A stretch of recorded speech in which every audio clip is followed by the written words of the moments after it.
उन्वान बाहमत खरगोश और सब्ज़ाज़ार की कहानी। एक खूबसूरत जंगल था जहाँ हर तरफ हरियाली ही हरियाली थी। बड़े बड़े दरख्त, खुशबूदार फूल और साफ शफाफ नदी जंगल की खूबसूरती को चार चांद लगा रहे थे।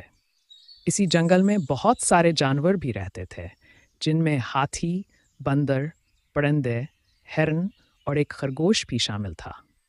खरगोश का नाम गुप्पो अपने लंबी कानों और तेज दौड़ने की वजह से पूरे जंगल में मशहूर था। वो हमेशा अपनी तेज रफ्तारी पर फख्र करता था और हर एक को ये बात बताता रहता कि हसजी सा तेज कोई नहीं है। लेकिन एक और वजह भी थी जिससे गुप्पो को सब प्यार करते थे, इसकी हमतावर दूसरों के मदद करने की आदत। एक दिन वो अपने नदी के किनारे बैठा था और मज़े से गाजरें खा रहा था। खाचांग का सने जंगल में शोर सुना। बंदर मुँह ऊंची ऊंची आवाज में चला रहा था, दौड़ो, बचाओ, जंगल में खतरा है। गुप्पो चौंका और फौरन नदी के किनारे से उठकर दौड़ने लगा ताकि मालूम करे कि क्या हो रहा है। इसने जल्दी जल्दी दूसरे जानवरों से पूछा तो सबने इसे बताया कि जंगल में एक बड़ा शिकारी आया है, जिसने अपने साथ कुछ खौफनाक हथियार लाए हैं। सब जानवर खौफजदा होकर इधर उधर भाग रहे थे। गुप्पो ने सोचा, अगर सबने खौफ में भागना शुरू कर दिया तो जंगल में अफरा-तफरी मच जाएगी और कोई भी महफूज नहीं रह पाएगा। मुझे कुछ करना होगा। गुप्पो ने एक पुराना दोस्त, बाबा हिरन, जो जंगल का सबसे अक्लमंद जानवर था, से मशवरा करने का फैसला किया।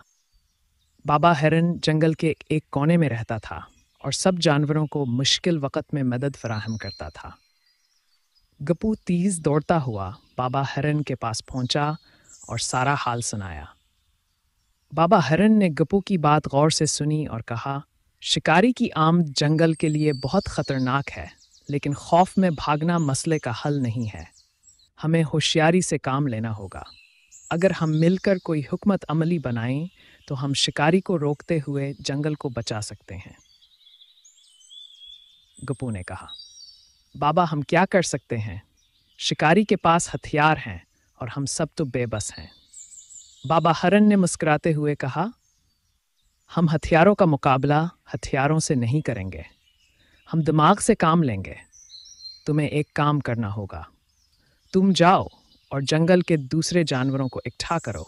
हमें सबको साथ लेकर शिकारी को रोकना होगा। गुप्पो ने फौरन हामी भर लिया और दौड़ते हुए तमाम जानवरों को बाबा हिरन के पास बुलाने लगा। वह बहुत जल्दी सारे जानवरों के पास पहुंचा और उन्हें बाबा हिरन का पैगाम सुनाया। सब जानवर पहले तोड़ गए, लेकिन फिर गुप्पो ने इन्हें यकीन दिलाया कि अगर वह सब मिलकर काम करेंगे तो शिकारी को शिकस्त दे सकते हैं। तमाम जानवरों ने इकट्ठा होकर बाबा हिरन से मुलाकात की। बाबा हिरन ने एक तरकीब बताई, शिकारी हमेशा जानवरों को जंगल के वसत में शिकार करने आता है, इसलिए हमें इसी इलाके को हिफाजत का मरकज़ बनाना होगा। हम कुछ जाल बिछाएंगे, शिकारी को धोखा देंगे और इसके हथियारों को नाकारा बना देंगे। बाबा हिरन की हिकमत आमली सुनकर सब जानवरों ने इत्तेफाक किया। गुप्पो को जाल बनाने की जिम्मेदारी सौंप दी गई, जबकि परिंदों को निगरानी करने का काम मिला। हाथियों ने दरख्तों के बीच बड़े बड़े जाल तैयार किए और बंदरों ने दरख्तों के ऊपर से नज़र रखने का मंसूबा बनाया। अगले दिन जब शिकारी दोबारा जंगल में दाखिला हुआ तब उसने देखा कि कोई जानवर दिखाई नहीं दे रहा। वह हैरान होकर आगे बढ़ा और अपनी बंदूकों को तैयार किया, लेकिन शिकारी को मालूम नहीं था कि हंस के लिए जाल तैयार है। शिकारी जैसे है जंगल के बीच में, अचानक गुप्पो तेज दौड़ता हुआ इसके सामने आ गया। शिकारी ने फौरन अपनी बंदूक उठाई और गुप्पो पर निशाना लगाया, लेकिन गुप्पो बहुत चालाकी से एक तरफ को दौड़ गया, जिसकी वजह से शिकारी का निशाना चौंक गया। गुप्पो ने शिकारी को चढ़ाते हुए कहा, अगर तुम्हें मुझे पकड़ना है तो आओ, देखते हैं तुम कितने तेज हो।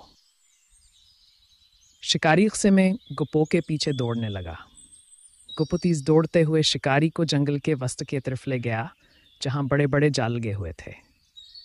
जब शिकारी इस मुकाम पर पहुंचा तो बंदरों ने दरख्तों पर छिपकर एक बड़े दरख्त की शाख को हिलाया, जिससे शिकारी के ऊपर जाल गिर गया। शिकारी हैरान और परेशान होकर अपने आप को जाल में फंसा हुआ पाया। اس نے اپنی بندوق سے نکلنے کی کوشش کی، لیکن پر ندو نے آسمان سے شکاری کے ہاتھ پر وار کیا، جس سے بندوق اس کے ہاتھ سے گر گئی۔ اس کے بعد ہاتھیوں نے اپنے بڑے بڑے قدموں سے شکاری کو دھمکایا اور کہا، اب تمہیں یہاں سے نکلنا اتنا آسان نہیں ہوگا۔ شکاری خوف زدہ ہو کر چیخنے لگا، مجھے چھوڑ دو، میں دوبارہ یہاں نہیں آؤں گا، میں نے غلطی کی، مجھے معاف کر دو۔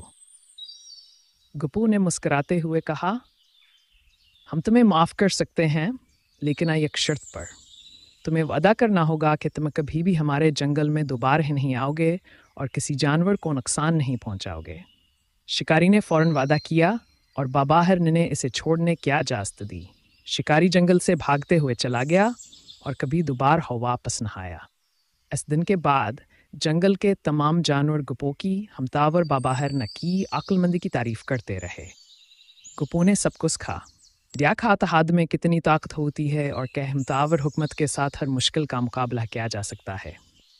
اس دن کے بعد جنگل میں خوشیاں اور سکون واپس آ گیا۔ سب جانور پہلے سے بھی زیادہ مل جل کر رہنے لگے اور جنگل ایک بار پھر خوشحال ہو گیا۔ سب ہمت، اتفاق اور عقل مندی سے بڑے خطرات کا سامنا کیا جا سکتا ہے۔